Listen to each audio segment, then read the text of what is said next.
আসন্ন বছরের এইচএসসি ও সমমানের পরীক্ষা সুষ্ঠু, শৃঙ্খলাপূর্ণ ও নকলমুক্ত পরিবেশে শেষ করার জন্য একগুচ্ছ নির্দেশনা জারি করা হয়েছে।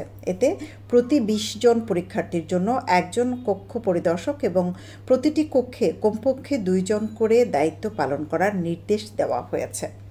একই সঙ্গে বলা হয়েছে, পরীক্ষা কেন্দ্রে সব ধরনের ইলেকট্রনিক্স ডিভাইস ব্যবহার নিষিদ্ধ ও ছবি তোলা যাবে না। শুধুমাত্র ভারপ্রাপ্ত কর্মকর্তা ছবি তোলা যায় না এমন মোবাইল ফোন ব্যবহার করতে পারবেন বলে নির্দেশ দেওয়া হয়েছে।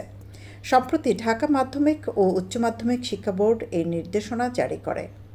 নির্দেশনায় আরও বলা হয়েছে, পরীক্ষার্থীদের মধ্যে কমপক্ষে ৩ ফুট দূরত্ব বজায় রেখে আসন বিন্যাস করতে হবে। এছাড়া প্রতি ২০ জন পরীক্ষার্থীর জন্য একজন দক্ষ পরিদর্শক নিয়োজিত থাকবেন। তবে প্রতিটি কক্ষে সর্বনিম্ন ২ জন পরিদর্শকের উপস্থিতি নিশ্চিত করতে হবে। প্রশ্নপত্র গ্রহণ ও ব্যবস্থাপনার বিষয়ে কঠোর নির্দেশনা দেওয়া হয়েছে। পরীক্ষার দিন সকালে প্রাপ্ত SMS অনুসারে নির্ধারিত সেট ব্যবহার করতে হবে এবং সেই অনুযায়ী খাম খোলা যাবে। অব্যবহৃত সেট অক্ষত অবস্থায় বোর্ডে ফেরত পাঠানো হবে। প্রশ্নপত্র কেন্দ্রে আনার সময় থানার ট্যাগ অফিসার ও পুলিশের উপস্থিতি নিশ্চিত করতে হবে। পরীক্ষা চলাকালীন কেন্দ্রে প্রবেশ নিরাপত্তা ও শৃঙ্খলা রক্ষার জন্য বেশ কিছু ব্যবস্থা নেওয়ার কথা বলা হয়েছে। পরীক্ষার ৩০ মিনিট পূর্বেই পরীক্ষার্থীদের কেন্দ্রে প্রবেশ নিশ্চিত করতে হবে। বিয়ানীবাজারে রেডি ফ্ল্যাট ভাড়া দেওয়া হচ্ছে। পৌর শহরের TNT রোডে ইবনে আল মতিন টাওয়ারে শিশুদের জন্য বিনোদন, সুসজ্জিত বেডরুম, রুচিশীল balcony, kitchen, dining, lift, CCTV, বিশাল পার্কিং ও ছাদ সহ থাকছে আধুনিক সুবিধা। এ সময়ের পর কেউ এলে তার নাম, রোল নম্বর সহ বিস্তারিত রেজিস্টার খাতায় লিপিবদ্ধ করতে হবে এবং পরীক্ষা শেষে সেটি বোর্ডে জমা দিতে হবে। পরীক্ষা কেন্দ্রের বাইরে ভিড় বা জটলা রোধে কার্যকর ব্যবস্থা গ্রহণের কথা বলা হয়েছে।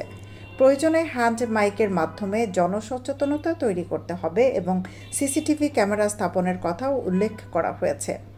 বোর্ড থেকে সরবরাহকৃত নকল প্রতিরোধমূলক পোস্টার কেন্দ্রের প্রবেশপথে দৃশ্যমান স্থানে টানানোর নির্দেশনা দেওয়া হয়েছে।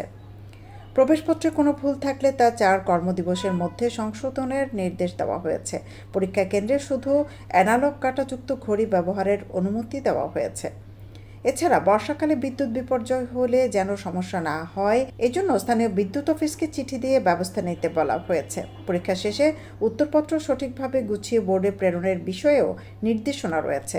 আলাদা সেটে CQ ও MCQ উত্তরপত্র, ইংরেজি ভার্সনের জন্য পৃথক খাতা ব্যবস্থাপনা সহ সব বিষয়ে কঠোরভাবে নির্ধারিত নিয়ম অনুসরণ করতে বলা হয়েছে। সৈয়দা আখি হক, ABTV।